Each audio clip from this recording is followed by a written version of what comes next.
Hey there! As a new or returning player, it's easy to be surprised just how much Pixels has changed over the years. With each changes came new mechanics, features, and ways to start that this two-part guide will try to aid with. Following both the cutscene and bot's instruction to the basic features, leaving the tutorial world will be sent onto the so-called main menu of Pixel Worlds. From here, we enter Pixel Station for a moment, just to leave it be for now, as we've got no business here just yet, returning to the main menu, with a starting gift to claim each hour or so. Those involve a sword, a shield, a helmet, and a small chest for us to store items in. There are many worlds for us to potentially create throughout the adventure, but initially there will be one we can claim with a lock found in our inventory. World is free to take if the create button is highlighted once we insert a name. If the green join button is highlighted, it most likely means that the world had already been claimed or visited by someone else. Despite many world names already being taken, we could create one with a moment to think about them. As we do, first instinct for us would be to lock the world with a lock, allowing only us to change the world structure, which is essentially building and destroying anything in it. Worlds of other players have already been locked, thus cannot be freely changed by us, unless an owner grants us rights to it, and that is not something to ask for. To put it somewhat simply, once we lock a world with either newbie lock or warlock, only we can both build, break or pass through doors, portals if we close them to others, unless we grant rights to send word to someone else. This is available on any variant of warlock, aside from newbie lock, which needs a gem upgrade to serve as a regular warlock.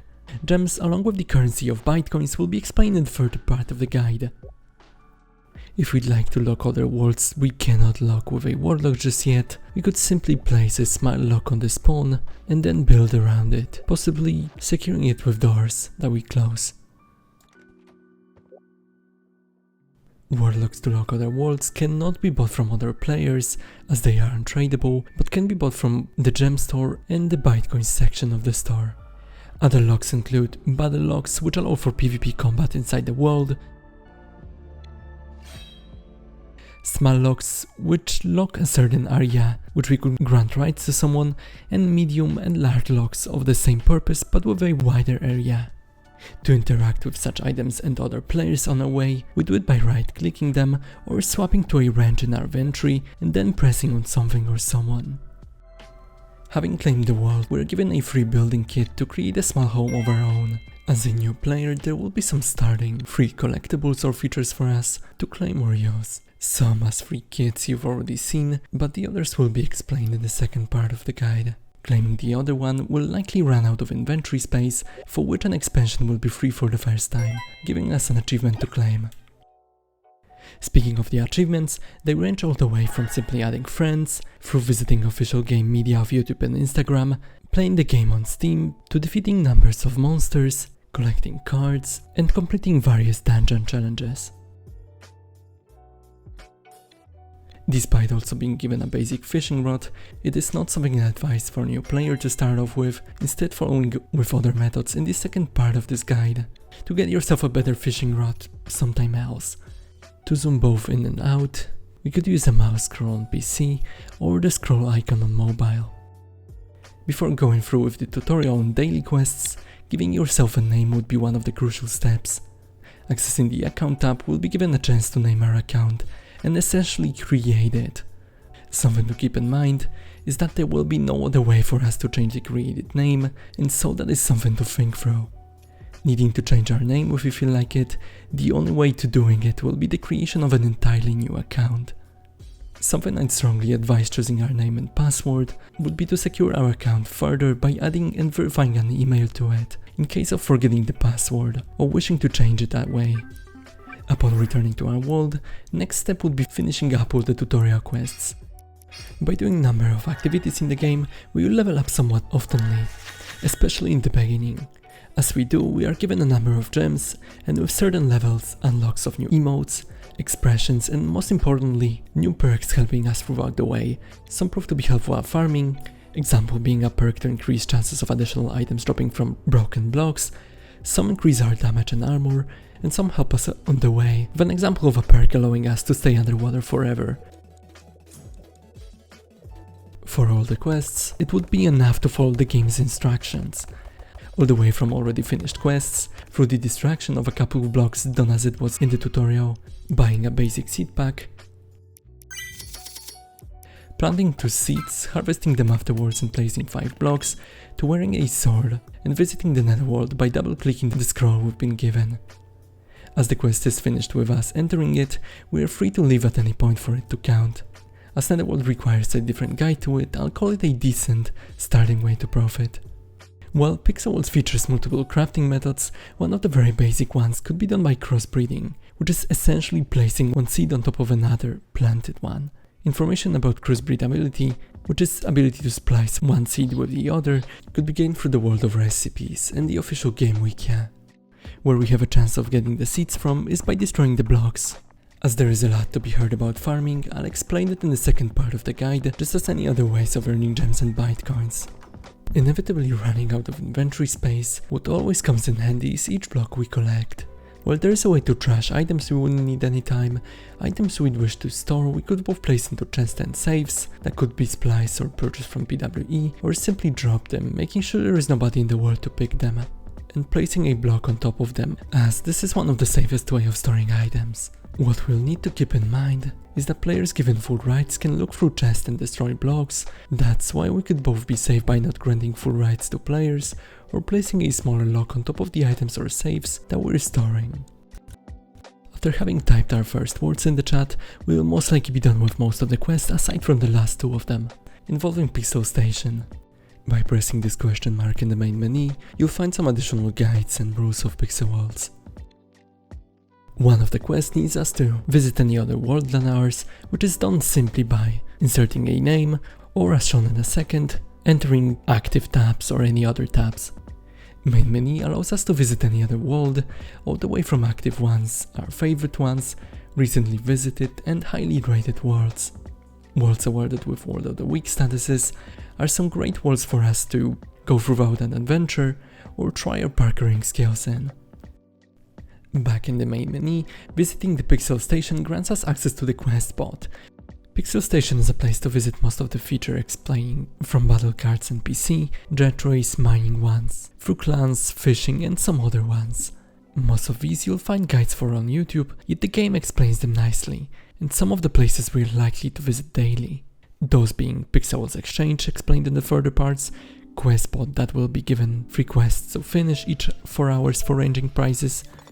With quests, I'd see as a great way of both leveling up and gaining decent prizes, not to mention the clan quests, which will be paying much more. That will be explained in the second part.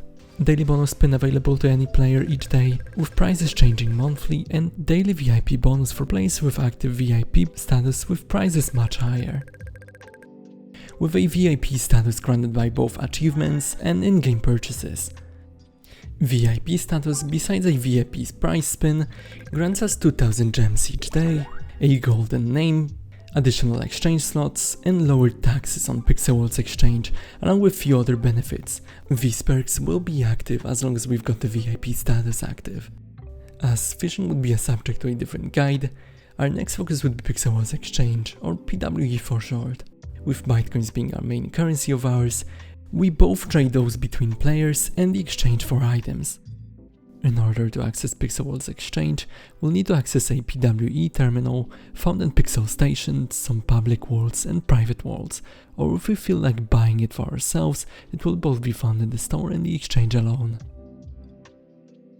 PWE, we are able to search for any kind of items, sell our own, even order items we cannot find cheap enough or at all at the exchange.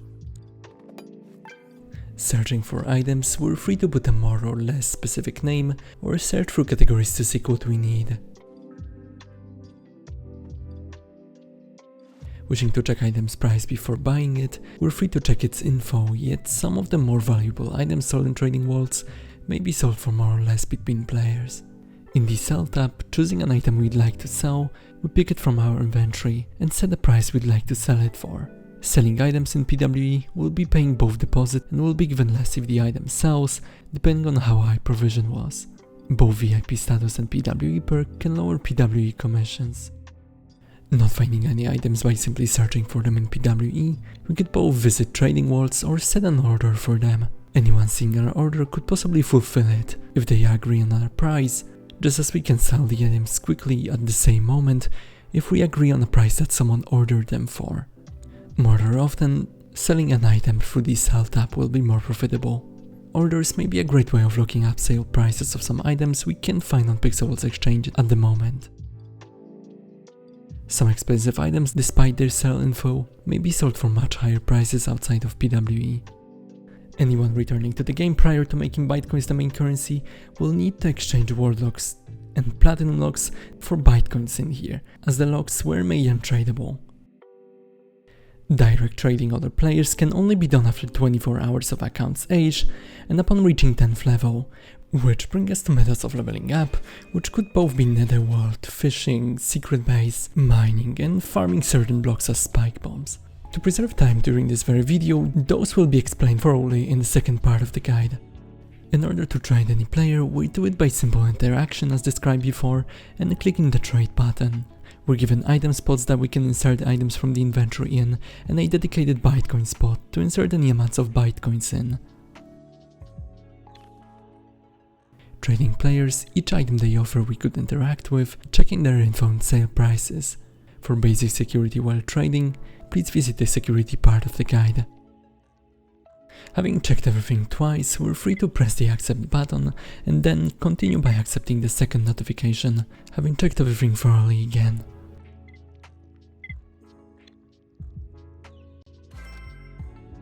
Official store, on the other hand, is one of the places we get to spend the untradable currency of gems in. From netherworld scrolls, boosters, PWE terminals to gravity modifiers. The store has quite an assortment, yet some of the items can be found cheaper on Pixelworld's exchange if need be. Despite seeing many items in the store as clothing packs, basic fishing rods and such, it is not something I'd recommend myself, still not something I could ever forbid. Wings, capes, jump packs, jetpacks and planes, just as some other things, will be explained in the next part. Looking to buy ourselves some clothes besides the most basic ones? We could both look through the recipe sword for some items we could possibly splice, yet the most wearable items there are in game would be better off looking for on Pixelworld's exchange or in trading worlds, as there isn't really much spliceable to wear, as spliceable items can be found cheaply on Pixelworld's exchange, and the majority of wearable items in game are unspliceable and can be found in stores, events, boosters and of course PWE. Seeing something we like by searching through the categories, we could go on to check its price, and some we may not find there, search for on Pixelworld's Wikia. Seen by some prices we see, a big part of Pixelworld's items proves to be costly, which would bring us to leveling up and some methods of actually making money. Just as it was on the leveling up segment, so we'll explain the ways of making Bitcoins as mining, fishing, netherworld, farming and such. We push towards the second part of the guide, not to make this one overly long. Things that haven't been present here I'll hope to include in the second part. Thank you for watching and have a great one.